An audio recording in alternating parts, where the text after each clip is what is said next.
आम आदमी पार्टी के पार्षद विपुल सुहागिया गिरफ्तारी मामला। कुमार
કાકા, આમ આદમી પાર્ટીના બે કોર્પોરેટર વિરુદ્ધ ફરિયાદ થઈ છે ને એકની ધરપકડ થઈ છે। આમ આદમી પાર્ટી એ હવે તોડ પાર્ટી બની ચૂકી છે, કારણ કે જેનો નેતા અરવિંદ કેજરીવાલ, એના ધારાસભ્યો, અનેક નેતાઓ, એના મુખ્ય નેતાઓ ભ્રષ્ટાચારના કેસમાં જેલ ભોગવી ચૂક્યા છે, જેલમાં છે। તો આ તો એના કોર્પોરેટરો છે। આખી પાર્ટી ભ્રષ્ટાચારથી ખતબદે છે।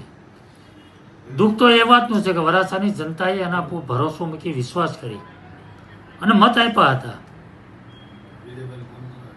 ઈમાનદાર પાર્ટી તરીકે એને મત માંગ્યા હતા અને આજે ભ્રષ્ટાચારમાં ગળાડૂબ છે। મને તો આશ્ચર્ય એ વાત થાય, આ પાર્કિંગની બાબત જે છે એમાં 10-11 લાખના ભ્રષ્ટાચારની વાત આવી છે, પરંતુ લોકોની જે અમારી પાસે ફરિયાદો આવે છે, શાકભાજીનો લારી હોય એની પાસે 50 રૂપિયા છોડતા નથી। 50 રૂપિયા રોજ એના માણસો નીકળી પડે છે, રોજ સાંજે 50 રૂપિયા લારીને આપી જ દેવાના। આટલો મોટો ભ્રષ્ટાચાર કરી રહ્યા છે, એટલે જેના નેતાઓ ભ્રષ્ટાચાર હોય, એના માણસો, એના કોર્પોરેટરો ભ્રષ્ટાચારી જ હોય અને ભ્રષ્ટાચાર જ કરી રહ્યા છે। આખી જનતા હવે જાણી ચૂકી છે અને એટલા માટે હવે લોકોનો જે વિશ્વાસ તોડ્યો છે અને એ લોકો જાણે છે કે હવે અમારી પાસે 1 વર્ષ છે, વર્ષ પછી કોર્પોરેશનની ચૂંટણી આવવાની છે, ટિકિટ મળે તો બી અમે જીતવાના નથી, લોકો મત આપવાના નથી। એટલા માટે બેફામ બનીને બે ધડક ડર વગર ભ્રષ્ટાચાર કરી રહ્યા છે, ખૂબ ખૂબ જ ગંભીર બાબત છે.